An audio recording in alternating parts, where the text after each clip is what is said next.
প্রিয় দর্শক, বিদ্যুৎ সংকট নিয়ে নতুন করে বলার কিছু নেই। আপনারা সবাই বিদ্যুতের ভোগান্তির শিকার হচ্ছেন, বিদ্যুৎ পাচ্ছেন না, যখন তখন বিদ্যুৎ চলে যাচ্ছে এবং তার উপর গোদের উপর বিস্ফোরার মতো বিদ্যুতের বাড়তি বিল হচ্ছে। এটা নিয়ে গতকালকে আমি আলোচনা করেছি এবং আমার মতো করে কথা বলেছি। সব কথা বলা হয়তো সম্ভব হয় নাই, কিছু জায়গায় বাকি ছিল, কিন্তু সেটাও বড় কথা নয়। কেউ কেউ আমাকে বলেছেন যে আপনি তো কেবল সমালোচনা করেন, কোনো পরামর্শ তো দিচ্ছেন না, কী করতে হবে সেটা তো বলছেন না। দেখুন, আমি একটা কথা বলতে অনেকেই পারে। আপনি আজকে বলেন একটা কথা, আমি একটা কথা বলি, একটা পরামর্শ দিই, তখন আবার বলবে কি লোকে জানেন, ওই বড় বড় কথা বসে বসে বলাই যায়, করে দেখান। তো আমি করে দেখাবো কীভাবে? আমি তো করে দেখাতে পারবো না। যারা করবেন তারাই করবেন। আমরা বলতে পারি। আমরা বেসিক্যালি যে কাজটা আমি যেটা করি সেটা হলো গিয়ে সমস্যাটা কোথায় আমি দেখি সেটা আমি আইডেন্টিফাই করি। সমাধান করার দায়িত্ব আপনাদের। তারপরও সাধারণ মানুষ হিসেবে আমাদের কিছু কিন্তু পরামর্শ আছে। আজকে সেরকম দু একটা প্রসঙ্গ নিয়ে আমি একটু কথা বলতে চাই। তার আগে আমি বলে নিই, আজকে আমাদের বিদ্যুৎ মন্ত্রী যিনি আছেন ইকবাল হাসান মাহমুদ টুকু, তার একটা অবস্থান আমার কাছে পছন্দ হয়েছে। সেটা কী অবস্থান? ওনার অসহায়ত্ব। উনি যে অসহায় হয়েছেন এটা উনি আজ প্রকাশ করেছেন। আজকে এই সিপিডির একটা অনুষ্ঠান ছিল, যে বাংলাদেশের জ্বালানি সংকট মোকাবেলা, তাৎক্ষণিক অগ্রাধিকার এবং টেকসই জ্বালানি ভবিষ্যতের পথ, এই শিরোনামে তার একটা আলোচনা সভায় উনি অংশ নিয়েছিলেন ভার্চুয়ালি। সরাসরি জাননি, ভার্চুয়ালি নিয়েছেন। এবং ভার্চুয়ালি অংশ নিয়ে তিনি কি বলেছেন সেটা আপনাদেরকে আমি একটু বলতে চাই। তিনি বলেছেন যে ওই যে একটা ভাসমান এলএনজি টার্মিনাল যেটা আছে সেটা নাকি নষ্ট হয়ে গেছে, মেরামত করা হচ্ছে। সেটা মেরামত না হওয়া পর্যন্ত অপেক্ষা করা ছাড়া আর কোনো উপায় নেই। এটা ওনার সরাসরি আত্মসমর্পণ, যে আমার ভাই কিছু করার নাই, ওটা মেরামত করতে হবে, সে পর্যন্ত আমাকে অপেক্ষা করতে হবে। আরেকটা কথা বলেছেন, আর এ পর্যন্ত কী করতে হবে? আপাতত লোডশেডিং ব্যবস্থাপনা করতে হবে। মানে আমার যে বিদ্যুৎ কম আছে, প্রায় 3000 মেগাওয়াট বিদ্যুৎ আসলে প্রতিদিন ঘাটতি হচ্ছে। এটা হিউজ একটা অ্যামাউন্ট। এই 3000 মেগাওয়াট বিদ্যুতের ঘাটতি যেটা আছে, সেই ঘাটতিটাকে আমাকে ম্যানেজ করতে হবে, ম্যানেজমেন্ট করতে হবে। মানে এক জায়গায় 2000 গ্রাম অঞ্চলে 2000 মেগাওয়াট কমাই দিলাম, শহর অঞ্চলে কিছু দিলাম, আবার ঢাকা শহরে আরও কম দিলাম, এরকম করে করে যে ম্যানেজ করা হয়, মানে বিভিন্ন কোথায় কতটুকু প্রয়োজন, এইভাবে এটাকে ম্যানেজ করতে হবে। এই ম্যানেজ করা ছাড়া আমার কাছে আর কোনো উপায় নেই। এটা হলো ওনার একদম সরল আত্মসমর্পণ। যেমন উনি ওনার ভাষায় যদি আমি বলি, উনি কী বলেছেন আসলে হুবহু আমি একটা পত্রিকা পেলাম, সেখানে বলা হচ্ছে, উনি বলেছেন যে এটুকুই বলতে চাই, উই আর ওয়ার্কিং। এই ক্রাইসিসের সময় আসলে এখন আমার কিছু করার নাই, কারণ এখন আমি গ্যাসও উত্তোলন করতে পারবো না, বা উইদাউট FSRU আমার যে গ্যাস আছে সেটাও নামাতে পারবো না। মানে ওই টার্মিনালের মাধ্যমে যে নামাবে সেটাও সে পারতেছে না, ওটাকে মেরামত না করা পর্যন্ত কিছু করা যাবে না। এই মানে ওনার এই আত্মসমর্পণটা আমার ভালো লাগছে, কারণ উনি তো যা বাস্তবতা তাই তো বলবেন। কিন্তু আমার প্রশ্নটা হলো, ওই যে বলছেন যে লোডশেডিং ব্যবস্থাপনা, মানে লোডশেডিং ম্যানেজমেন্ট, এটা আমার কাছে খুব গুরুত্বপূর্ণ মনে হয়েছে। আপনি লোডশেডিংটা কীভাবে ম্যানেজ করবেন, মানে কাকে কাকে কমাবেন, কাকে কতটুকু কমাবেন, কাকে কতটুকু অন্ধকারে রাখবেন, এই সিদ্ধান্তটা আপনি নিন। আমি আপনার কাছে বলবো যে, যেমন ধরেন কিছু কিছু এলাকায় একেবারে লোডশেডিং দেওয়া হয় না, মানে ওখানে বিদ্যুৎ বাদ দেওয়া, যেমন কোনটা, যেমন ধরো হাসপাতাল, এটা একটি জরুরি ব্যবস্থাপনা। হাসপাতালে কোনো ধরনের বিদ্যুৎ সংযোগ মানে কমানো হয় না, ওখানে রোগীরা বাস করে। আমি মনে করি শিক্ষা প্রতিষ্ঠানও বিদ্যুৎ সংযোগ কনফার্ম করতে হবে, শিশুদের এখানে কনফার্ম করতে হবে। তাহলে কমানো যায় কোথায়? যেখানে আপনারা কখনোই কমান না সেখানে কমান, সেটা হলো মন্ত্রীপাড়ায়।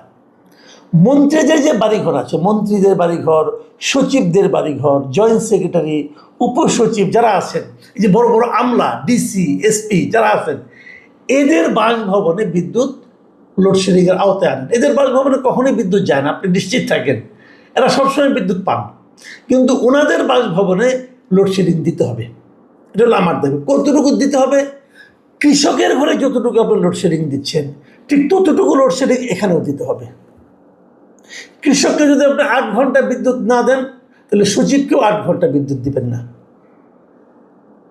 এটা সিম্পল হিসাব। তাদের বলবেন আমি সচিবের প্রতি এত গোসা করো না, গোসা না। এটা হলো সমব্যথী হওয়ার সুযোগ দেওয়া। ওনারা তো বুঝবেন না কৃষকরা কত কষ্টে থাকে। কৃষকের সমান লোডশেডিং এখানে দেন, ওনাদের কোনো সমস্যা হবে না, কারণ ওনাদের টাকা আছে। ওনারা বিকল্প ব্যবস্থা করতে পারবেন। বিকল্প ব্যবস্থা করুন, আইপিএস কিনুন, আইপিএস চালান, অসুবিধা নেই তো কোনো। অথবা আপনি নিজের টাকায় জেনারেটর চালান, তাও কোনো আপত্তি নাই। কিন্তু লোডশেডিং যেটা বলি আমরা, সেটা হলো কৃষকের ঘরে যতটুকু আছে তার চেয়ে কম লোডশেডিং শিক্ষা প্রতিষ্ঠান এবং হাসপাতাল এরকম জরুরি কিছু বিষয় ছাড়া আর কোথাও তার চেয়ে কম লোডশেডিং থাকতে পারবে না। এটা হলো ক্লিয়ার করেন আগে। এটা যদি করতে পারেন তাহলে বলবো এটা হবে রিয়েল ম্যানেজমেন্ট। পারবেন কি না আমি জানি না, কিন্তু পারতে পারা উচিত।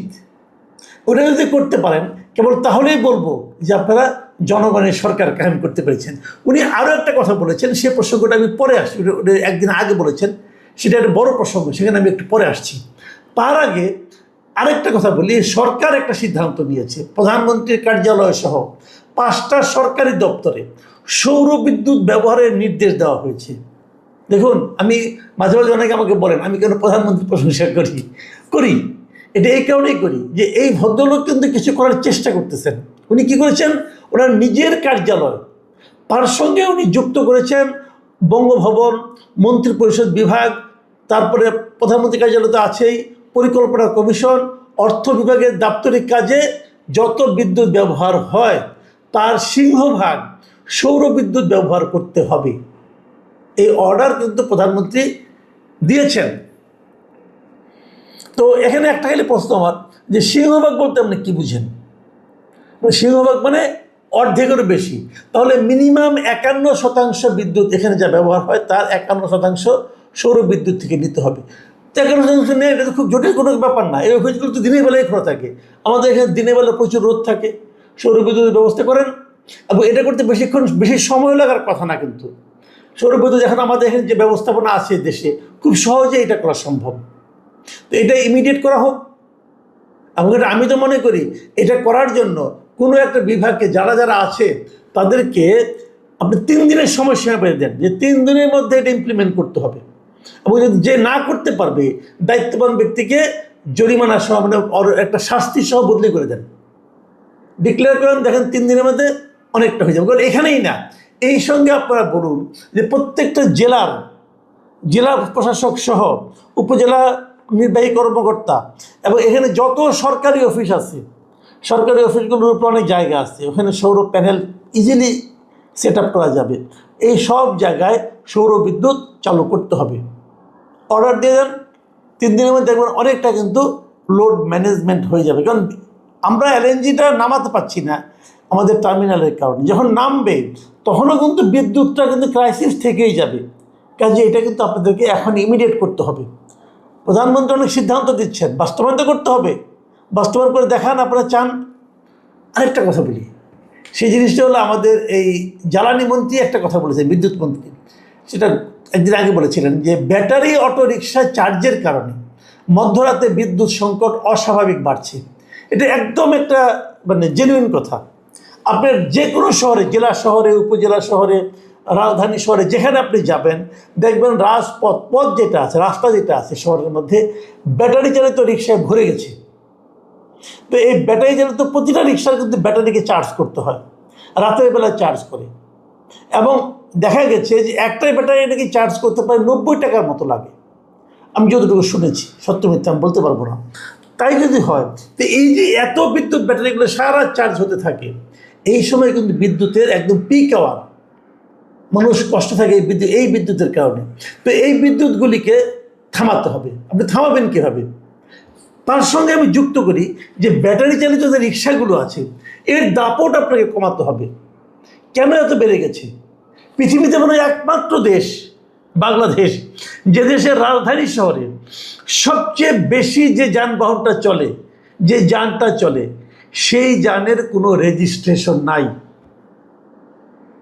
আমাদের সরকার বলতে পারবে না যে দেশে কতগুলি ব্যাটারি চালিত রিক্সা চলে। কেন বলতে পারবে না? সরকারের কি সে ধরনের বিভাগ নাই? আছে। তারা কাজ করে না কেন? একটা বেসিক পয়েন্ট, কিন্তু ঢাকা শহরে কত ব্যাটারি চালিত রিক্সা আছে তার কারো কাছে কোনো হিসাব নাই, কোনো রেজিস্ট্রেশন দেওয়া হয় না। প্রতিদিন যার ইচ্ছা হচ্ছে একটা করে ব্যাটারি চালিত রিক্সা রাস্তায় নামিয়ে দিচ্ছে, কেউ জিজ্ঞাসা করে না, কেউ থামায় না। এই যে বিষয়টা, এটা যতক্ষণ পর্যন্ত আপনি কনফার্ম করতে না পারবেন ততক্ষণ আইনে শাসন কায়েম করতে পারবেন বলেন? আমি সরাসরি প্রস্তাবটা দিচ্ছি, যেহেতু অনেকে বলে প্রস্তাব দেয় না, প্রস্তাব দিচ্ছি, দেখি এটা সরকার ইমপ্লিমেন্ট করতে পারে কিনা। প্রথম কাজ, দেশের সমস্ত ব্যাটারি চালিত রিক্সার রেজিস্ট্রেশন নাম্বার আপনারা দেন। খুব সিম্পল কাজ, কিন্তু সিটি কর্পোরেশন হলে সিটি কর্পোরেশন দিবে, পৌরসভা হলে পৌরসভা দিবে, ইউনিয়ন পরিষদ হলে ইউনিয়ন পরিষদ দিবে। আপনারা বলেন রেজিস্ট্রেশন ছাড়া কেউ চলতে পারবে না। প্রত্যেকটা ব্যাটারি চালিত রিক্সায় একটা সিরিয়াল নাম্বার আপনারা দিয়ে দেন। সেই সিরিয়াল নাম্বার যে কে মালিক তার নাম থাকতে হবে, মালিকের এনআইডি নাম্বার, মোবাইল নাম্বার এবং মালিকের নাম, এই তিনটা তথ্য প্রত্যেকটা রিক্সার পেছনে বড় বড় করে লেখা থাকতে হবে। মালিকের নাম, এনআইডি নাম্বার এবং মোবাইল নাম্বার থাকতে হবে প্রত্যেকের, ঠিক আছে?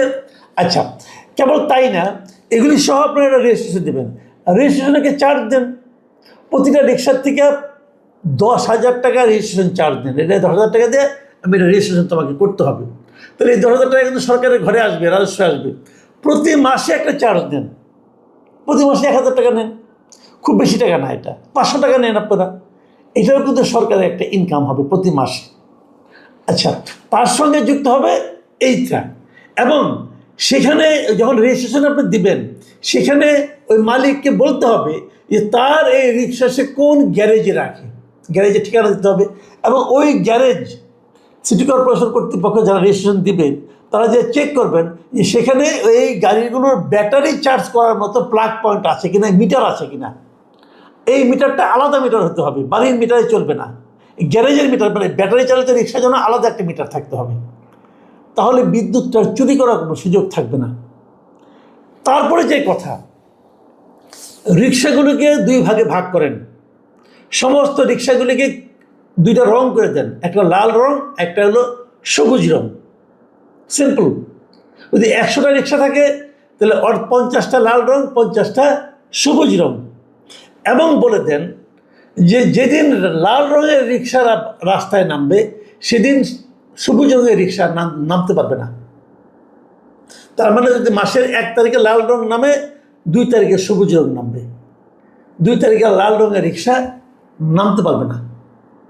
এতে সুবিধা যেটা হবে যে রাতারাতি রিক্সার সংখ্যা কিন্তু রাস্তায় অর্ধেক হয়ে যাবে, এবং যেদিন থেকে লাল রঙের রিক্সা না নামবে ওই দিন তার তো চার্জ করার দরকার পড়বে না। আপনি কিন্তু বিদ্যুতের উপর চাপটা কমে গেল। আর এইগুলি যেহেতু রিক্সা ব্যাটারি চালিত, মানে এটা যন্ত্রের মতোই, তো এই রিক্সা যারা চালাবে তাদেরও ট্রেনিং লাগবে এবং লাইসেন্স লাগবে। এই ব্যবস্থাটা করে দেন, আপনি দেখবেন যে রাতারাতি আপনি একটা সুফল পাবেন। কারণ আপনি তো রিক্সাগুলোকে ভেঙে ফেলতে পারবেন, এখানে তো অনেক লোকের অনেক ইনভেস্টমেন্ট আছে, অনেক মধ্যবিত্ত এখানে ইনভেস্ট করেছে।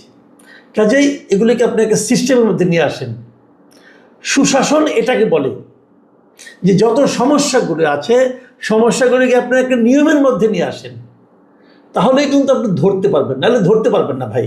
তাহলে এরকমভাবেই চলবে, চিৎকার চেঁচামেচি হবে, মানুষের ভোগান্তি হবে, মন্ত্রী 2 হাত তুলে বলবে আমার কিছু করার নাই। মন্ত্রীকে আমি প্রশংসা করলাম, কিন্তু তার সঙ্গে সঙ্গে এটাও বলছি মন্ত্রী যদি 2 হাত তুলে দেওয়ার অর্থ হলো যে আপনি আসলে ব্যর্থ হয়ে গেছেন। এই ব্যর্থতাও আমরা দেখতে চাই না, কিন্তু এক্ষেত্রে কিছু করার নাই, কারণ বাস্তবতা। কাজে সবগুলো মিলিয়েই আমাদের চলতে হবে। প্রিয় দর্শক, আমরা বরং অপেক্ষা করি, দেখি আমরা বিদ্যুৎ থাকবে না আগামী কয়েকদিন মধ্যে, যেহেতু কিছু করার নেই, আমাদের ভোগান্তি অবধারিত, এটা আমাদের নিয়তি। কয়েকদিন মানতে হবে, কি আর করবো, চিৎকার চেঁচামেচি করে তো কোনো লাভ নাই। অতীত স্মৃতিচারণও কেউ কেউ করতে চাইবেন, সেটা করেও তো আপাতত কোনো লাভ নেই।